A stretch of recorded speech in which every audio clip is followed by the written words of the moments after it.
Hello friends, I am JP Solanki. Today we are going to study about electric supply system. तो friends हम पढ़ते हैं electric supply system होता क्या है। सबसे पहले ये इलेक्ट्रिक सप्लाई सिस्टम की डेफिनेशन क्या है। इलेक्ट्रिक सप्लाई सिस्टम की डेफिनेशन है the conveyance of electric power from generation to consumer premises is known as electric supply system. यानी जहाँ पर पावर जनरेट हो रही है वहाँ से कंज्यूमर तक आने का पूरा प्रोसेस हमारा क्या कहलाता है, इलेक्ट्रिक सप्लाई सिस्टम। अब ये इलेक्ट्रिक सप्लाई सिस्टम में क्या क्या चीज़ें होती हैं, क्या क्या कंपोनेंट्स होते हैं, इसकी क्लासिफिकेशन क्या है, उस सब के बारे में हम आज यहाँ पर पढ़ेंगे। ठीक है, तो सबसे पहले कंपोनेंट्स।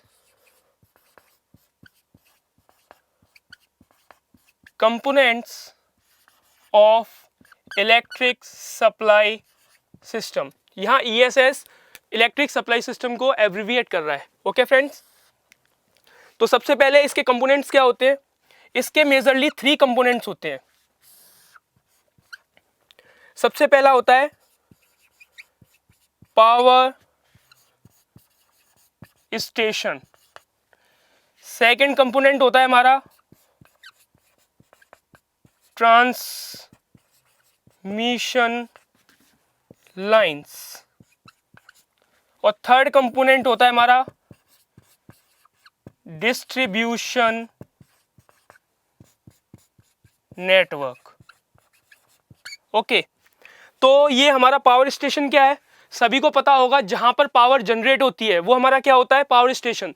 ये कितने टाइप्स के होते हैं, मेनली ये 3 टाइप्स के होते हैं। अगर मैं बात करूंगा तो ये होते हैं thermal power plant, hydro and nuclear.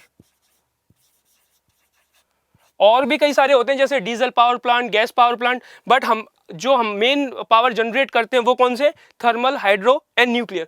अब बात आती है ये पावर स्टेशंस होते कहाँ पे हैं। ये पावर स्टेशंस जहाँ पर कंज्यूमर रह रहे होते हैं, जहाँ पर पब्लिक रह रही होती है, उनसे काफ़ी दूर होते हैं क्योंकि सेफ्टी पर्पज से। ठीक है, और जहाँ पर जैसे मैं अगर बात करूँगा हाइड्रो पावर प्लांट की, तो जहाँ पर पानी की ज़्यादा मात्रा होगी, क्योंकि हमें इलेक्ट्रिसिटी प्रोड्यूस करने के लिए क्या चाहिए, पानी ज़्यादा चाहिए, तो वहाँ पर होगा ये। थर्मल पावर प्लांट के लिए जहाँ पर कोल होगा, न्यूक्लियर पावर प्लांट के लिए जहाँ पर यूरेनियम या फिर रेडियो एक्टिव मटेरियल्स होंगे, वहाँ पर ये होगा। ठीक है, इसके बाद आती है बात हमारी ट्रांसमिशन लाइन की।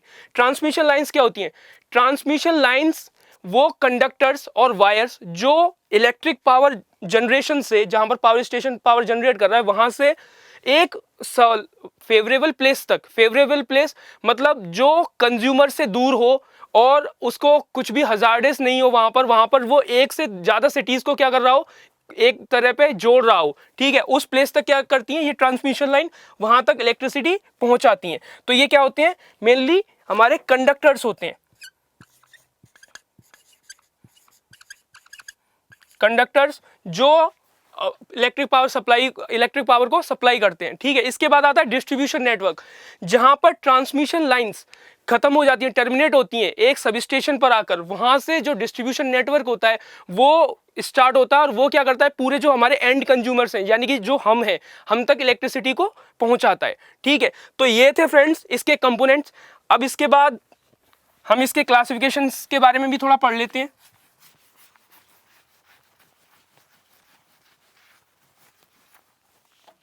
क्लासिफिकेशंस,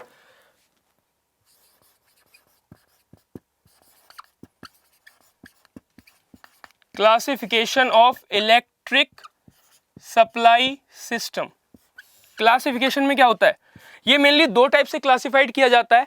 फर्स्ट टाइप होता है इसका AC और DC सिस्टम, और इसका सेकंड टाइप होता है ओवरहेड और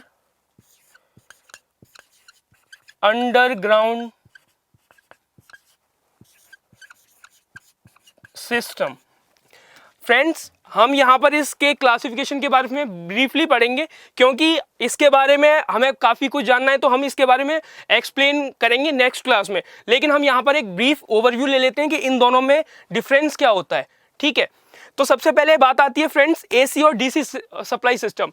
एसी और डीसी में क्या होता है, जब हमारा ये इलेक्ट्रिक सप्लाई सिस्टम शुरू में था, शुरुआती दिनों में, अगर मैं बात करूं 19th सेंचुरी की, तब वहां पर हमारा जो पूरा का पूरा सप्लाई सिस्टम बेस्ड था वो हमारा डीसी पर बेस्ड था, डीसी सप्लाई पर। ठीक है, उसके बाद ये मॉडिफाइड हुआ एसी में। क्यों हुआ? क्योंकि कुछ इसमें जो डीसी ट्रांसमिशन था उसमें कुछ खामियां थी, जैसे हाई वोल्टेज जनरेशन नहीं हो पाता था इसमें, और हाई वोल्टेज ट्रांसमिशन नहीं हो पाता था। ठीक है, लेकिन जो हमारा एसी है, इसके केस में हम हाई वोल्टेज जनरेशन भी कर सकते हैं और ट्रांसफार्मर की हेल्प से हम हाई वोल्टेज ट्रांसमिशन भी कर सकते हैं। अब बात आती है कि यहाँ पर हमारा जो हाई वोल्टेज है, हम हाई वोल्टेज को इतना प्रेफर क्यों कर रहे हैं, हमें हाई वोल्टेज चाहिए ही क्यों?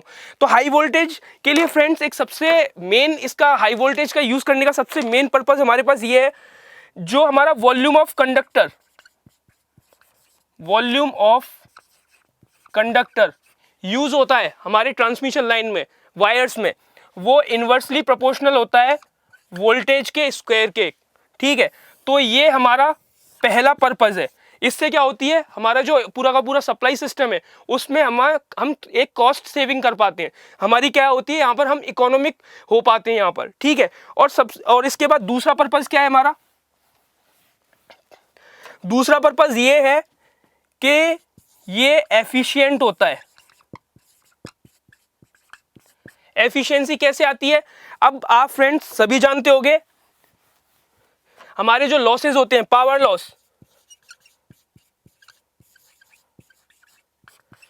लॉस मेनली क्या होते हैं? I²R losses. मतलब किसी अगर ट्रांसमिशन वायर में जितना ज्यादा करंट जा रहा होगा उतना ही उसमें क्या होगा, वहां पर पावर लॉसेज हो रहे होंगे। लेकिन जब अगर मैं एसी की बात करता हूं तो हमारा जो ट्रांसफार्मर है वो क्या करता है, अगर मैं स्टेप अप करवा रहा हूं उससे, तो मतलब लो वोल्टेज को हाई वोल्टेज में कन्वर्ट करता है, और वहीं पर साथ ही साथ वो क्या करता है, हाई करंट को लो करंट में कन्वर्ट करता है। मतलब अगर मैं ट्रांसफार्मर का यूज करके वोल्टेज को मैं बढ़ा रहा हूं, तो उसी टाइम पर मैं क्या कर रहा हूं, करंट को कम कर रहा हूं। इससे मेरे क्या हो जाएंगे, पावर लॉसेस कम हो जाते हैं। इससे हमारे सिस्टम में क्या आ जाती है, एफिशिएंसी आ जाती है। तो फ्रेंड्स, ये दो मेन पर्पस थे। हमारा जो सप्लाई सिस्टम डीसी पर था वो एसी पर बेस्ड हो गया। ठीक है, और इसके बारे में हम एक्सप्लेन अच्छे से करेंगे नेक्स्ट क्लास में। ठीक है, अब हम बात करते हैं सेकंड सप्लाई सिस्टम की, जो हमारा क्या है, ओवरहेड और अंडरग्राउंडेड सिस्टम। अब आपने देखा होगा, अगर हम अपने घरों के बाहर देखें या फिर हमने जो हमारे रोड्स होते हैं उनके किनारे पर देखेंगे, तो वहां पर क्या होता है, पोल्स लगे होते हैं, और जो पोल्स लगे होते हैं उसमें क्या होता है, उन पर कंडक्टर्स फ्लो हो रहे होते हैं, मतलब वहां पर वायर्स लटके होते हैं उन पोल्स पर। तो वो क्या होता है, हमारा जो पोल्स पर जो वायर लटके हैं वो हमारा कौन सा सिस्टम है, वो हमारा है ओवरहेड सिस्टम। ठीक है, अब बात आती है हमारे अंडरग्राउंड सिस्टम की। अंडरग्राउंड में अगर मैं बात करूं, आपने देखा होगा कि अभी हमारे इंडिया में इतना ज्यादा इसका यूज नहीं हुआ है अंडरग्राउंड का, बट कहीं कहीं यूज हो रहा है। तो ये कैसे होता है, ये वायर्स केबल्स के फॉर्म में वायर्स जमीन के अंदर से, अर्थ के अंदर से बिछाए जाते हैं। इनके लिए क्या होता है, बट यहाँ पर इन दोनों में डिफरेंस क्या है, हमारा जो ओवरहेड सिस्टम है वो मेनली हमारा पूरे के पूरे इंडिया में यूज हो रहा है, but underground system only dense population वाले इलाकों में डिस्ट्रीब्यूशन के टाइम पे यूज होता है। ठीक है, इसका ये कम यूज क्यों, यहाँ पर हम अंडरग्राउंड सिस्टम का यूज कम क्यों कर रहे हैं, क्योंकि यहाँ पर जब अगर हम अंडरग्राउंड सिस्टम का यूज करेंगे तो हमें केबल्स का यूज करना पड़ेगा, हमें इंसुलेशन का ध्यान रखना पड़ेगा। उससे हमारी क्या होती है, कॉस्ट बढ़ जाती है। तो हमारी जो कॉस्ट है, कॉस्ट को बढ़ने से रोकने के लिए हम वहाँ पर क्या करते हैं, ओवरहेड सिस्टम का यूज करते हैं। ठीक है फ्रेंड्स, अब हम बात करते हैं एक टिपिकल सप्लाई सिस्टम की। अगर मैं बात करूं, ये आपको पूरा दिख रहा होगा, इसको हम single line diagram of electric supply system,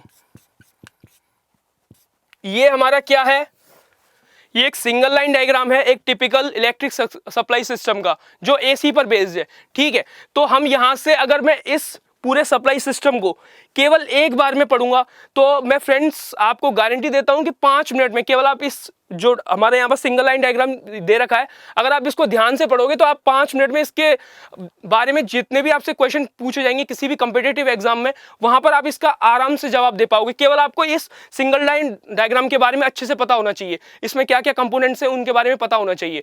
ठीक है, तो सबसे पहले मैंने बताया कि हमारा जो हमारा इलेक्ट्रिक सप्लाई सिस्टम है वो क्या होता है, जनरेशन से लेके हमारा एंड यूजर तक होता है। ठीक है, जो हमारे लास्ट में होते हैं वो क्या होते हैं, एंड यूजर यानी कि कंज्यूमर जो हम है। ठीक है, तो ये इसकी स्टार्टिंग होती है जनरेटिंग स्टेशन से। जनरेटिंग स्टेशन में मैंने बताया था क्या होता है, थर्मल, हाइड्रो या न्यूक्लियर। कहीं पर भी इलेक्ट्रिक सप्लाई क्या होती है, जनरेट होती है। और ये जनरेट अगर मैं बात करूँ तो कौन सी वोल्टेज इसमें होती है, ये होती है 11 kV, 6.6 kV। ठीक है, अब यहाँ पर ये जनरेट हुई क्योंकि अगर मैं इससे ज़्यादा वोल्टेज पर पावर जो है जनरेट करूँगा, वोल्टेज लेवल अगर मैं बढ़ाऊंगा तो वहाँ पर क्या होते हैं इसके फ्रेंड्स कुछ नुकसान भी होते हैं। जैसे अगर मैं जितनी ज़्यादा वोल्टेज लेवल का यूज़ करूँगा उसमें क्या होगा, मुझे ज़्यादा इंसुलेशन का यूज़ करना पड़ेगा। ठीक है, वहाँ पर और सारे फैक्टर जैसे कोरोना लॉसेज और लॉसेज का भी ध्यान रखना पड़ेगा। तो मुझे क्या एक इकोनॉमिक बैलेंस बना के चलना होता है। ठीक है, तो हमारा जो पूरा का पूरा सप्लाई सिस्टम है वो एक इकोनॉमिक बैलेंस पे बैठा हुआ है। ठीक है, तो यहाँ पर हम क्या करते हैं, एक परफेक्ट जो जनरेशन वोल्टेज का वैल्यू है उसको यूज करते हैं। तो जो हमारा परफेक्ट जनरेशन वैल्यू है वो क्या होता है हमारा 11 kV और 6.6 kV। मेनली ये इन्हीं दो वोल्टेजेस में जनरेट होती है वोल्टेज। ठीक है, इसके बाद क्या होता है, जब ये यहाँ पर हमारी पावर जनरेट हुई तो ये जनरेट कैसे होगी, यहाँ पर हमारे 3 फेज अल्टरनेटर्स लगे होते हैं in supply in power stations में। ठीक है, ये यहाँ पर 3 फेज अल्टरनेटर्स लगे होते हैं जो पैरेलली कनेक्टेड होते हैं, वही पावर यहाँ पे जनरेट करते हैं। उसके बाद क्या होती है, पावर यहाँ से आके यहाँ पर इस जो जनरेशन स्टेशन होता है उसके पास ही एक स्टेप अप सब स्टेशन होता है जो हमारी क्या होती है 11 kV वोल्टेज होगी उसको 132 kV या 400 kV या 765 kV में स्टेप अप कर देता है। अब ये हमारी जो हम जो ट्रांसमिशन करेंगे उसकी लेंथ क्या है उसके अकॉर्डिंग ये वेरी करती हैं ये सारी वोल्टेजेस। हम अपनी ज़रूरत के हिसाब से 132 kV पर इसको ट्रांसमिट करते हैं, स्टेप अप करते हैं, फिर या तो 400 kV पर करते हैं, 765 पर। इसका अगर मैं आपको एक रिलेशन दूँ, आप कहेंगे कि हमें कैसे पता चलेगा कि हमें कौन सी लेंथ के लिए कौन सी वोल्टेज चाहिए, तो इसका अगर सीधे सा एक रिलेशन होता है 0.65 kV पर किलोमीटर। एक ये सिंपल, अगर मैं फैक्टर की बात करूं, इस फैक्टर के अकॉर्डिंग हमारी पावर क्या होती है, स्टेप अप की जाती है, क्या 0.65 kV पर किलोमीटर। ठीक है, इसके बाद क्या होता है, हमारी पावर हमने क्या की, स्टेप अप कर दी यहां से। अब इसके बाद क्या होगा, अगर यहां से क्या होगा, हमारा प्राइमरी ट्रांसमिशन होगा। अगर मैं आपको एक एग्जांपल देके समझाऊं तो जैसे मैं मान लेता हूं कि हमारा जो एंड यूजर है वो दिल्ली में बैठा हुआ है। ठीक है, अब उसको जो पावर जनरेट हो रही है वो हो रही है नरोरा न्यूक्लियर पावर स्टेशन से। ठीक है, वो कहाँ है, वो यूपी में है। अगर वहां से पावर यहाँ पे, ये क्या है, ये मैंने मान लिया ये मेरा नरोरा पावर स्टेशन है। ठीक है, यहां से मेरी पावर जनरेट हुई, उसके बाद क्या हुई हमने इसको 132 kV पर स्टेप अप किया। उसके बाद क्या हुआ, इसने प्राइमरी ट्रांसमिशन किया। प्राइमरी ट्रांसमिशन करने के बाद ये आई यहाँ पर जो हमारा स्टेप अप, यहाँ पर क्या होगी, एक फीजेबल फेज के बाद, जैसे कि अगर मैं बात करूं ये नरोरा से आई अलीगढ़ के लिए। ठीक है, वहां पर इस जो हमारी 132 kV है उसको वो क्या हो जाएगी, वो 33 kV में कन्वर्ट हो जाएगी। ठीक है, इसके बाद क्या होता है, यहां पर हमारा ये प्राइमरी ट्रांसमिशन सिस्टम खत्म हो जाता है। प्राइमरी ट्रांसमिशन क्या होता है, हमारा एक स्टेप अप सब स्टेशन के बाद और स्टेप डाउन सब स्टेशन के बीच का जो फेज होता है वो क्या होता है, हमारा प्राइमरी ट्रांसमिशन। इसके बाद जो हमारी वोल्टेज है वो कहां पर आई, रिसीविंग सब स्टेशन पर। ठीक है, इसके बाद क्या होता है, यहां से हमारा जो सिस्टम है वो क्या होता है, हमारा सेकेंडरी ट्रांसमिशन सिस्टम। जैसे अलीगढ़ से अब वो जो वोल्टेज है वो ट्रांसमिट होके गाजियाबाद और दिल्ली और नोएडा, इन 3 जो हमारे सिटीज़ हैं इनके किसी बीच एक सेंटर जगह पर जहां पर कोई सब स्टेशन होगा वहां पर ट्रांसमिट की जाती है। ठीक है, वहां पर आने के बाद क्या होता है, इस वोल्टेज का 33 kV से 11 kV में स्टेप डाउन हो जाता है। ठीक है, यहां पर क्या होता है कि स्टेप डाउन सब स्टेशन होता है वो क्या करता है, 33 kV वोल्टेज को 11 kV में स्टेप डाउन कर देता है, कन्वर्ट कर देता है। ठीक है, उसके बाद क्या हुआ, जब हमने यहाँ पर 33 kV से 11 kV में इसको कन्वर्ट किया, तो जो हमारे बिग कंज्यूमर होंगे, जो बिग इंडस्ट्रियल कंज्यूमर होंगे, ठीक है, जो हमारे बिग इंडस्ट्रियल कंज्यूमर होंगे वो क्या करते हैं, 11 kV वोल्टेज को सीधा सीधा अपने कंजप्शन के अकॉर्डिंग सीधा सीधा अपने जो उनकी इंडस्ट्री होती है उनके लिए ले लेते हैं, ठीक है। और जो अगर जैसे हम एंड यूजर हैं, हमें क्या चाहिए, लो वोल्टेज चाहिए, तो उसके बाद क्या होता है, यहाँ पर जो हमारा ये 33 kV सब स्टेशन था, इसके आगे का जो पीरियड होता है वो होता है हमारा प्राइमरी डिस्ट्रीब्यूशन का पीरियड, ठीक है।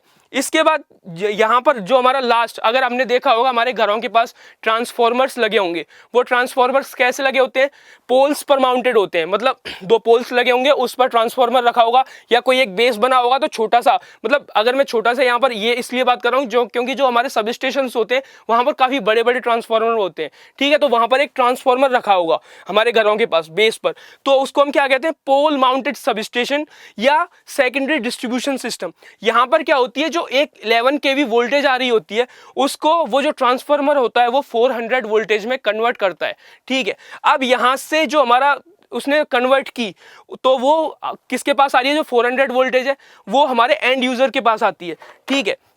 और अगर मैं बात करूं यहाँ पर जो हमारी 400 वोल्टेज आ रही है, जो हमारी 400 वोल्टेज आ रही है वो आती है हमारी लाइन टू लाइन वोल्टेज, ठीक है। और जो 230 वोल्टेज होती है वो होती है हमारी लाइन टू न्यूट्रल, या इसको मैं कह सकता हूं फेस टू फेस या फेस टू न्यूट्रल, ठीक है।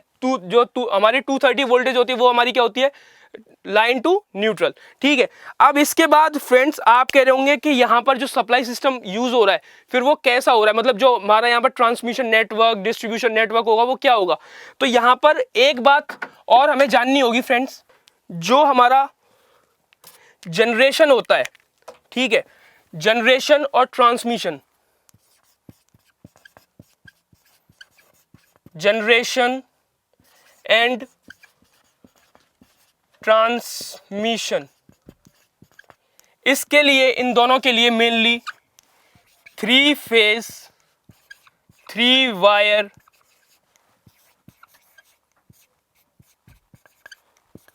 AC system, 3 phase 3 wire AC system को यूनिवर्सली एडॉप्ट किया हुआ है। यानी कि जो हमारा जनरेशन एंड ट्रांसमिशन होगा वो हमारा 3 phase and 3 wire AC system पर बेस्ड होगा। अब बात आती है डिस्ट्रीब्यूशन के लिए क्या होगा। अगर मैं बात करूं डिस्ट्रीब्यूशन के लिए, तो डिस्ट्रीब्यूशन जो हमारा सिस्टम होगा, हमारा डिस्ट्रीब्यूशन होता है वो होता है हमारा 3 फेज 4 वायर एसी सिस्टम। वो क्या होता है हमारा 3 फेज 4 वायर। अब यहां पर बात आती है कि हमें पता है 3 फेज 3 वायर तो हमें समझ में आ गया कि 3 फेज होंगे, 3 कंडक्टर्स होंगे, तो वो ठीक है। बट यहां पर 3 फेज 4 वायर, तो मतलब यहां पर क्या है, हमारा एक एक्स्ट्रा वायर यूज हो रहा है। जो हमारा एक्स्ट्रा वायर यूज हो रहा है वो क्या है, जो हमारा एक्स्ट्रा वायर है वो यहां पर होता है न्यूट्रल, न्यूट्रल के लिए, न्यूट्रल प्रोवाइड करने के लिए। तो ये हमारा कहां पर हो रहा था, मेनली ये होता है सेकेंडरी डिस्ट्रीब्यूशन में। ये क्या होता है मेरा 3 फेज 4 वायर, ठीक है। इससे जो ऊपर का नेटवर्क होगा वो क्या होगा मेरा 3 फेज 3 वायर, ठीक है। तो यहां पर जो हमें न्यूट्रल दिया जा रहा है, न्यूट्रल क्यों दिया जाता है, क्योंकि जो कंज्यूमर्स होते हैं वो बहुत ज़्यादा एंड यूजर, मतलब हम उनको एंड यूजर्स कहते हैं, सर्विस मेन्स कहते हैं, वहाँ तक जो सप्लाई वोल्टेज होती है आते आते बहुत ज़्यादा डिप हो जाता है उसमें, +-5% या +-12.5% का डिप, मतलब वोल्टेज डिप हो जाती है वहाँ पर। तो उस वोल्टेज लेवल को मेंटेन करने के लिए यहाँ पर न्यूट्रल वायर दिया जाता है। इसके साथ जो वोल्टेज लेवल डिप होती है उसके लिए कैपेसिटर वगैरह बहुत सारा नेटवर्क, बहुत सारे इंस्ट्रूमेंट भी यूज़ किए जाते हैं। बट यहाँ पर जो न्यूट्रल वायर होता है एक प्रॉपर करंट के लिए बैक पाथ, रिटर्न पाथ भी प्रोवाइड कराता है, ठीक है। और ये न्यूट्रल वायर कहाँ पे जाता है, ये हमारे सब स्टेशन पर जाके ग्राउंडेड होता है, ठीक है। अब इसके बाद बात आती है फ्रेंड्स कि हमारा, अगर मैं बात करूं तो हमने पहले ही बता दिया कि प्राइमरी ट्रांसमिशन ये, सेकेंडरी ट्रांसमिशन ये, प्राइमरी डिस्ट्रीब्यूशन ये, सेकेंडरी डिस्ट्रीब्यूशन ये। तो यहां पर हमारा जो ट्रांसमिशन होगा, अब हमें इससे पता चल ही रहा है, ये हमारा क्या हो गया, पूरा का पूरा जनरेशन, ठीक है, जहां पर हमारी जो पावर है जनरेट हुई वो, और जहां तक स्टेप अप हो रही है वो, ठीक है। इससे आगे वाला जो पार्ट होता है, कहां तक, प्राइमरी डिस्ट्रीब्यूशन से पहले पहले वाला पार्ट, ठीक है। तो वो हमारा क्या होता है, वो होता है हमारा ट्रांसमिशन, ठीक है। और इसके बाद वाला जो पार्ट होता है, ठीक है, पूरा वहां कहां तक, 33 kV से 11 kV में जो स्टेप डाउन हो रही है वहां से लेके एंड यूजर तक, कंज्यूमर्स तक, वो वाला हमारा पार्ट होता है डिस्ट्रीब्यूशन का, ठीक है फ्रेंड्स। अब आपको समझ में आ ही गया होगा कि ये पूरा क्या है, हमारा सप्लाई सिस्टम, जनरेशन से लेके एंड यूजर तक। अब आपके दिमाग में एक चीज और आ रही होगी कि हमने यहाँ पर हमने देखा है 11 kV, 6.6 kV, 11, 132, 400, 765, 132, तो ये हम 11 का ही मेनली फैक्टर क्यों लेके चल रहे हैं यहाँ पर फ्रेंड्स।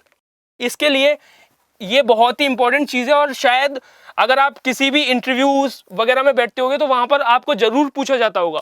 ये मेनली होता है, अगर मैं बात करूं 11 kV की, 6.6 की, तो यहां पर क्या है, एक 11 का फैक्टर मेरे को कॉमन नजर आ रहा है, 30 kV, 132 kV, तो इसमें क्या है, आपको दिख रहा होगा 11 फैक्टर यूज हो रहा है। तो ये 11 फैक्टर क्या है यहाँ पर फ्रेंड्स, जो हमारा 11 का फैक्टर है उसके लिए हमारा होता क्या है, मेनली हम जो भी हमारी इलेक्ट्रिकल मशीन्स होती हैं उनकी एक फिक्स्ड केवीए रेटिंग होती है, या हम कह सकते हैं किलोवाट रेटिंग होती है। वो हमारी रेटिंग क्या होती है हमारी, अगर आपको पता होगा तो 10 MVA ट्रांसफॉर्मर्स की, या 20 MVA, ठीक है, ऐसे करके एक फिक्स रेशियो में होगी, 10 के फैक्टर्स में होगी। तो हम यहाँ पर जो 11 kVA, 11 kV, 6.6 kV, 33 kV, 132 kV ये लेते हैं, ये किस लिए लेते हैं, क्योंकि यहाँ पर हम 10 kV तो सप्लाई कर ही रहे हैं, लेकिन प्लस माइनस 10 kV और सप्लाई कर रहे हैं, plus 10 kV, plus minus 10% kV, sorry 10 kV plus minus 10% kV। तो ये इससे हम प्लस 10% kV का यूज हम क्यों कर रहे हैं, हम एक्स्ट्रा, ये हमारी जो वोल्टेज है प्लस 10% ये हम क्यों यूज कर रहे हैं, क्योंकि फ्रेंड्स हमारे जो पावर लाइंस में लॉसेज होते हैं, लॉसेस क्यों होते हैं आपको पता ही होगा, कंडक्टर्स है उसका कुछ ना कुछ रेजिस्टेंस होगा, ठीक है, तो वहां पर क्या होंगे, उसकी वजह से कुछ ना कुछ लॉसेस होंगे।